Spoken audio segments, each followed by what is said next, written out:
Well, hello. I'm back on the internet again, Facebook Live.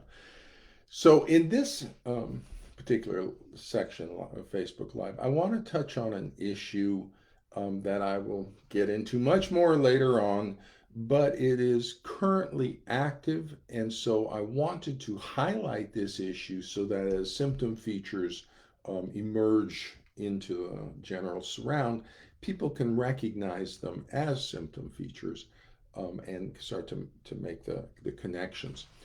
And in particular, it's about the origins of this particular type of pathology, this narcissistic slash delusional pathology, or the collapse of a narcissistic pathology into delusions. And I want to take a second to just kind of put that into a context that this is a trauma pathology, that the narcissistic personality is an outgrowth of trauma, and the delusions, the thought disorder is what they are, the distorted perceptions and thinking, are a result of the unresolved trauma. That the trauma has damaged certain internal representational networks called internal working models, or schemas for how we interpret situation, the patterns by which we interpret the world, our stories, our narratives. When trauma happens, those get distorted, those get impacted. And if we don't resolve the impact of that, then our perceptions of the world will be distorted by the unresolved trauma. And so that's the nature of the pathology we're dealing with. As we get into it, it's useful to have various words so that we can categorize and kind of group various features. One of the words we came up with is a narcissistic personality, or personality disorders, borderline narcissist. So we came up with these personality disorder terms. And they're basically groupings of characteristics, patterns that we see associated with this trauma pathology. Um, Now, the trauma per se that entered the family system and what we're dealing with is a ripple of trauma, a transgenerational trauma. And I describe trauma as being like a rock thrown into a lake. So there's the rock of the abuse, the splash of the trauma, and then the ripples out. And the ripples, people, we get a lot of conflict with them, but also the ripples go across time through the distorted parenting that the unresolved trauma creates. So that the parent then creates a version of the trauma in the child because the parent hasn't resolved their trauma, and it distorts their parenting. And so that's the transgenerational transmission of the trauma. Now, in court involved psychology and the family conflict, what we're looking at is we're not actually looking at the trauma, the rock, we're looking at its ripple. And so we got a ripple of a pathology. And that's what's confusing the forensic psychology people. A lot of these people who are over here is they can't figure out because it has a lot of features of child abuse. And so it worries them, but it's not child abuse, and so they're having trouble figuring it out. Why does it have features of child abuse when it's not child abuse? The reason is because it's not the rock, it's the ripple. And so it still carries some of the themes, but they are disorganized now. With the rock, all the themes of the abuse are very coherent and organized. But as it gets moves through generations, those themes begin to fragment out. So if you work trauma like I do, I can actually kind of estimate when the trauma entered the family by how coherent the themes surrounding the trauma are. And there's themes for the different types. Physical abuse will carry certain, abuse carries certain themes, and neglect, psychological abuse carries certain themes. Now, the themes associated with this court involved psychology are the ones associated with sex abuse. So, my background, I was a clinical director for 3 university assessment and treatment center for children 0 to 5 in the foster care system. So, I was like the clinical psychologist guy who was in charge of kids coming into the foster care system. They would send them over to our clinic, and we do the workup on them, diagnose and treat the kids 0 to 5 in the foster care. So I'm familiar with all the different patterns associated with the child abuse, neglect. I've worked with them all personally. I've worked with neglect out of Eastern European orphanages and stuff, and drug exposed kids and physical violence, sex abuse. I've worked with all the different traumas. I know what they are. So when I came over here to this court involvement, it's a sex abuse. I'm seeing all the themes of the sex abuse trauma, except they're fragmented. And so it's looking like a generation or two. At this point, most often it looks like, for the narcissistic dad, it looks like potentially their mother. And for the borderline, a strong borderline, it's likely the person themselves may have had unresolved sex abuse. And so but it's somewhere in there because you can see the themes associated with it. One of the themes is in the attachment system. If you know anything about the attachment system, it never, ever, ever rejects a parent because there's a predator who's going to eat them. So a bad parent is a whole lot better than a predator. So when a bad parent's there, the child more strongly tries to bond to the parent because that has survival advantage. The kids who didn't try to do that got eaten by predators, so they disappear. So it's called an insecure attachment. Bad parenting produces an insecure attachment that the child more strongly wants to bond to the bad parent. And that's what people who don't work with attachment don't understand. They think, oh, you're rejecting a parent. That's no, it never happened. Never, ever happens because child rejects a parent, gets eaten. It's not possible in the brain networks. There are not brain connections that would allow the child to do that. But I think about one case. There's one type of pathology where we do see a child rejecting a parent: sex abuse. Why? Because the parent with sex abuse brings a malevolence and a sadistic malevolence. Sex abuse isn't about sex, it's about malevolence, it's about sadism. And so they become the predator. And it's not because the other parent is telling you, your dad's a predator. No, dad's a predator. Okay, or mom if she's the abuser. But sex abuse will break that attachment bond. So I come over here to court involved psychology and I see the main symptom is a breach in the attachment bond. I go, that's sex abuse. Where do we have sex abuse in this family? And I'm looking around for it and it's not there. But I'm going, it's something there. And then you begin to see the narcissistic personality, and you see a lot of the other themes. The shame theme is huge because shame is on the sex abuse line. I mean, that's a huge line on the sex abuse is shame. It's not on physical abuse. It's not on neglect. It's not on ADHD. It's not on autism. None of the other pathologies have a strong shame line. Sex abuse has a strong shame line. Oh, but over here, the shame is on the targeted parent. And I've had mom really describe that well to me one time about how, when people say, when you last see your kids, and they say, I got kids are rejecting me, I haven't seen them, and they look at you and go, wow, your own kids don't even want to be with you. There's a tremendous sense of shaming, and they have to go in and defend themselves to the court and the therapist that they're not an abusive parent. But the shame is sitting over with the targeted parent, and they didn't do anything. The shame is actually over with the allied parent. It would be with Donald Trump in the analogy, but it's being put onto Pelosi and Congress. They're the ones being shamed and humiliated. Oh, and sitting on our desk and things, and so that component is very strong and is very characteristic of sex abuse.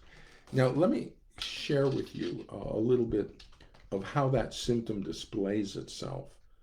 The sex abuse kind of symptom displays itself in the process of what's going on here. That guy who was sitting back on Nancy Pelosi's chair, okay, with his feet up on the desk, that was a psychological violation of Nancy Pelosi. He was in her office at her desk with his feet up on the desk and just taking possession of her world. He was dominating her. It was about violating her. I've got you, Nancy. Do you like it, Nancy? How you? And he even took something from her. I got your envelope. You can't stop me. I can do I can have my way with you, Nancy. It is just carrying such the sexual assault themes. but just it's not sexual. It's just violent. And that is the sex abuse pathogen. It's not about sex with the sex abuse pathogen. It's about sadism. The perpetrator wants to destroy the child. They get gratification from their power and control. And you can see that gratification in that guy sitting on the desk. He was enjoying his domination of Nancy Pelosi, his degradation of her. I've even heard there's like poop and stuff, like the urination in these. That's just such a foul, shaming kind of. Yeah, that's your disorganized attachment. That's sex abuse realm. And so this pathology carries a lot of those themes. Another little ripple of this. Why is QAnon focused on pedophiles? A pedophile ring that Donald Trump, once you realize that we are rippling a sex abuse pathology with a narcissistic collapse into delusions, that's in a ripple of a sex abuse pathology. You will begin to see a lot of the sex abuse themes, but you'll see them displaced everywhere. We have to protect America. From the evil liberals who are going to abuse America. The child protection theme.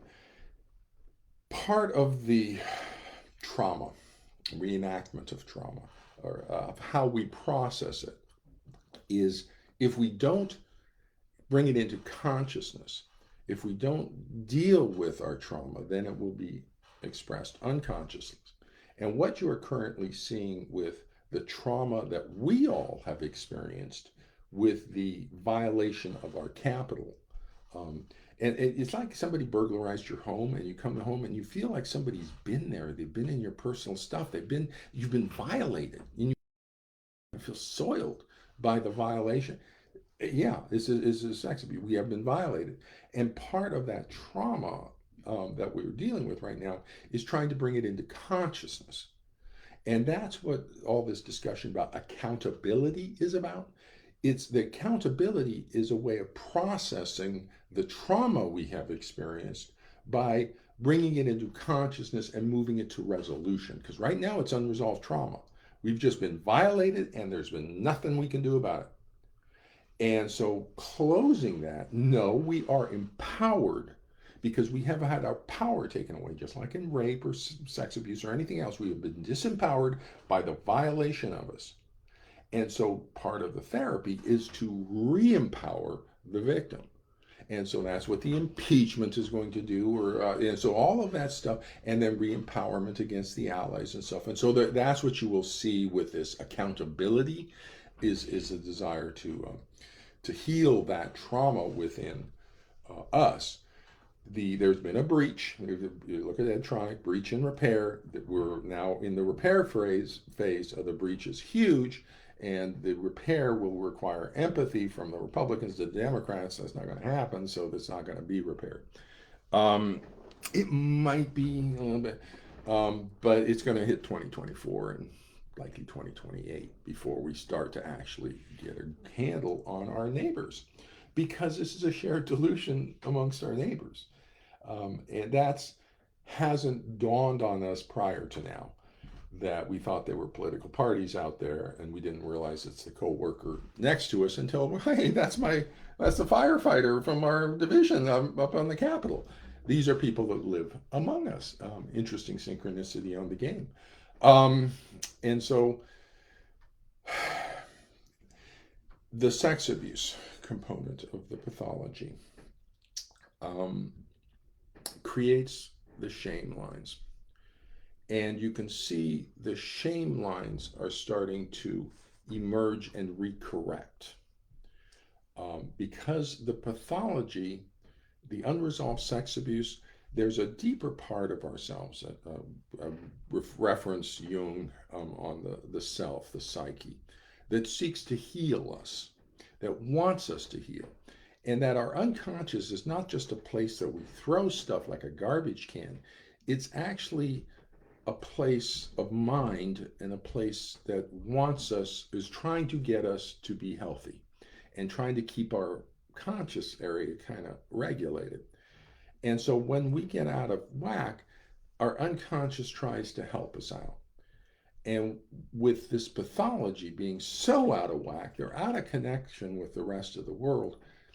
The unconscious realizes, psyche realizes, and it's going to move these people, the person, to reunite with us, to helping us recognize what their challenges are so that we can help them. Now, they're not going to do that directly. They're going to do it by like creating all sorts of problems for us. But they want to, the pathology wants to be exposed. And that's something to understand because it's going to fight like tooth and nails. And everybody's going to get really locked into the fighting of the pathology without recognizing that there is another line that's hidden that actually wants to be healed. And that's why Trump collapsed so tremendously, is because he wants us to see, because he's so terribly lonely. He wants us to come find him, but he can't by this point. It's lost cause. But there's a part of him that's still, and that's the self-destructive component to this pathology. And if targeted parents, you chosen parents, if you're aware of that underlying line on the self-destructive quality to this, that it wants to be seen, then that can affect how you approach things. Because if you just stand back and allow the pathology to self-destruct, it will. But you kind of have to catch the projections of all the nonsense, like the election fraud. If there was any question about election fraud, everything would have gone chaos. But it had to be really clear there's no fraud, everybody's aware ahead of time, everybody's watching it, we got really clear, then we can catch the nonsense and say that's not true. And so that's what you, as parents, you have to kind of anticipate for. The pathology will attack, that's a certainty.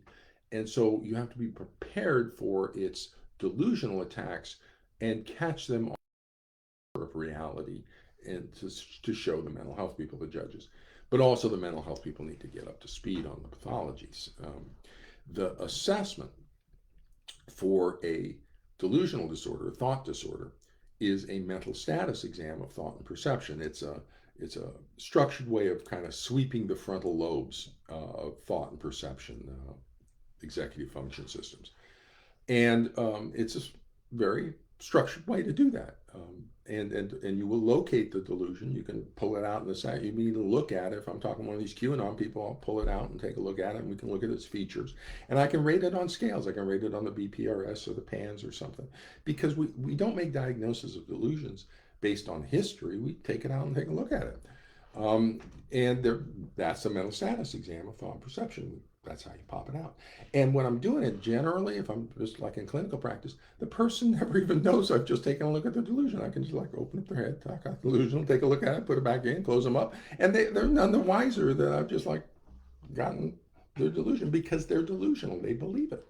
And so they're telling me all their stuff, and you know, the CIA is poisoning their food, and like, okay.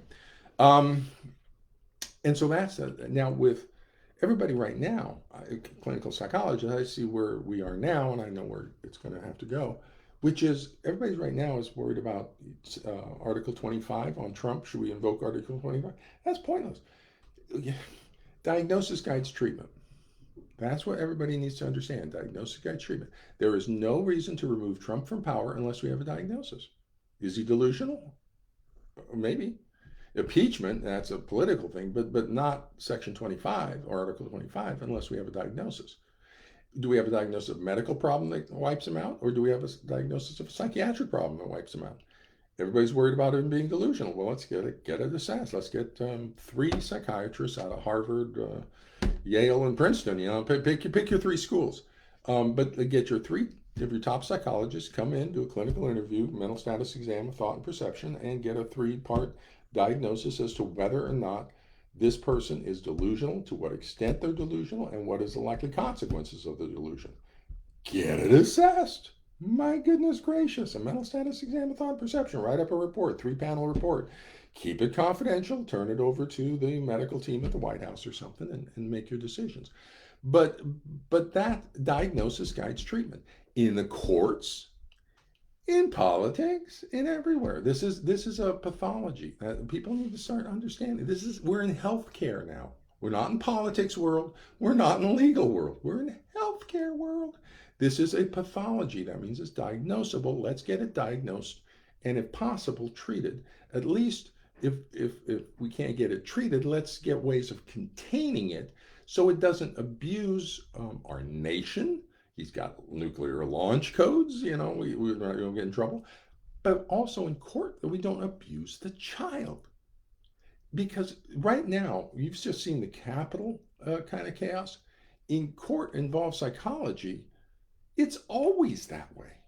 It's always the Capitol. Everything's in chaos over here. You got people with horns running through forensic psychology all the time. That's normal day to day because no one is stopping the narcissistic personality.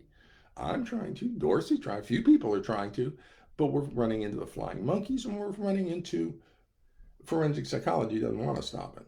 It's like they're like the Republicans, the forensic psychology. They don't want to stop the pathology because they're making $20,000 to $40,000 on their child custody evaluations.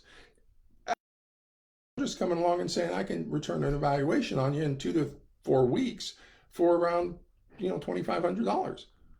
They don't want Dr. Childress around. They want to be making their and so they're like the Republicans. They want me to go away and they don't want to solve anything. They don't want to apply knowledge. They don't want to do anything. They want to keep everything the same. And so we'll see what we do. Ethics codes are mandatory. They're not optional. And so it'll be interesting to see what happens. But going forward with this surround of the shared delusional pathology, the shame line is very strong. You'll see the rippling of the sex abuse. That has implications because this particular pathology has variants. I call it the terrorist mind. So there's a variant over here in court-involved psychology that has less of the overt physical violence, but a lot of the sadism still is high. Then we have the terrorist mind, like the Muslim terrorists, and that's a very nasty one. But that also has a very high shame line. And my hypothesis is it's for the Muslim, it's coming off of the culture of sex abuse of the women and treatment of the women in their culture, which is elevating the shame and sadism. That shame and sadism are the lines that are coming through, and people interpret it as terror. No, it's not. That's not the motivation of the pathology. It's not to induce fear. It's to induce domination and shame. Okay, this is it's sadism. It's the terrorist mind gets a gratification from causing the suffering of others. So you can see that in any of the terrorist bombings. They put nails in the stuff. They want to cause our suffering. They enjoy it. They get gratified. The Las Vegas shooter, he enjoys causing the suffering of other people. The yahoos up on the Capitol who enjoyed causing the suffering, causing the humiliation of other people. And so it's a sadism line. It's not terror, but that's the same. The Nazis, Hitler, and that narcissistic delusional pathology is another variant, and it's similar to what we have in the Trump, who's rippling some of that variant on the authoritarian variant. So narcissistic delusional pathology, it's a trauma pathology. It's rippling through us. We can't see it. You know why we can't see it? Because we're delusional. We can't see our own traumas. We can't see our own delusions. So realize how extensive it is. Europe, I would particularly note about the traumas of World War II. You guys were decimated. What have you done to resolve that? I think it's impacting how you relate to children and families. And we need to start repairing families. We need to start dealing with our grief. And that's the issue. Our grief. That's what one of the issues.